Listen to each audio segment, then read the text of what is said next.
अस्सलामु अलैकुम वरहमतुल्लाहि वबरकातुहू।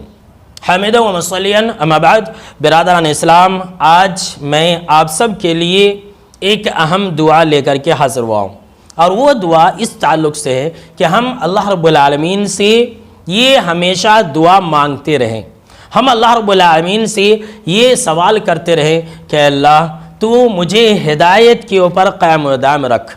और मैं ये दुआ आपको इसलिए बतला रहा हूँ कि हम और आप जानते हैं कि रमज़ान के बाद हमारे अक्सर मुसलमान भाई इबादतों से दूर हो जाती हैं, इबादतों से इतनी दूर हो जाती हैं कि जो शख्स रमज़ान के महीने में 5 वक्त आता था वो इंसान जुमा को आता है।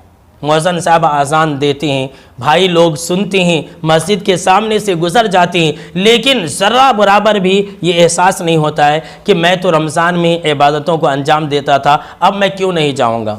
लेकिन नहीं आते। तो ऐसा क्यों हुआ?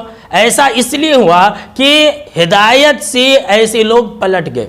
अल्लाह रब्बुल आलमीन की तौफीक नहीं मिली ऐसे लोगों को कि वो हमेशा अल्लाह रब्बुल आलमीन को राज़ी कर ले। हम और आप ये बहाने बनाते हैं कि हमें वक्त नहीं मिलता है।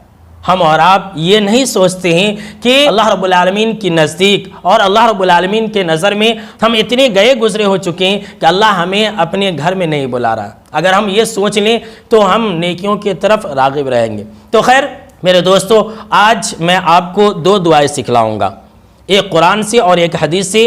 और ये दुआ आप हमेशा मांगा करें अल्लाह रब्बुल आलमीन से।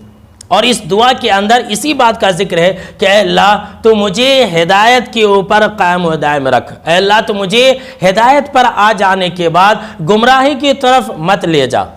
आइए सबसे पहले मैं आपको सूरा आल इमरान आयत नंबर 8 की एक दुआ बतलाता हूँ। फरमाया अल्लाह रब्बुल आलमीन ने कि रब्बना ला तुज़िग़ क़ुलूबना बअद इज़ हदैतना वहब लना मिन लदुनका रहमतन इन्नका अंतल वहाब। छोटी सी दुआ है।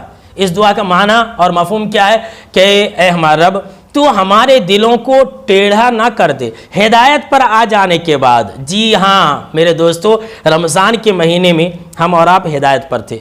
रमज़ान के महीने में हम और आप अल्लाह की बंदगी कर रहे थे। रमज़ान के महीने में हम और आप नेक थे। इस दुआ के अंदर यही बात है कि अल्लाह तू हिदायत पर आने के बाद हमारे दिलों को टेढ़ा ना कर दे। और सुन लीजिए, हदीस के अंदर इस बात का भी जिक्र है कि हर इंसान का दिल रहमान की 2 उंगलियों के दरमियान में। अल्लाह रब्बुल आलमीन जिधर चाहता है उधर पलट देता है। लिहाजा ये दुआ कसरत से पढ़ा करें। इस दुआ का एहतमाम क्या करें। आगे क्या है कि ए हमारे रब, तू हमें अपनी जानिब से रहमत अता कर।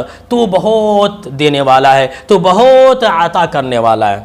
आजकल हमको और आपको इन दोनों चीज़ों की ज़रूरत है। हिदायत पर इस्तिक़ामत की भी ज़रूरत है और रहमत की भी ज़रूरत है। आजकल लोग कितने परेशान हैं। और जो दूसरी दुआ है वो सही मुस्लिम शरीफ की है, बहुत छोटी सी दुआ है। इस दुआ के अंदर भी यही बातें हैं। आप सल्लल्लाहु अलैहि वसल्लम ये दुआ क्या करते थे? अल्लाहुम्मा इन्नी अऊज़ु बिका मिनल हौरी बअदल कौरी। इस दुआ का मतलब क्या है कि अल्लाह मैं तेरी पनाह पकड़ता हूँ इस बात से कि मैं हिदायत के बाद गुमराही की तरफ चला जाऊँ।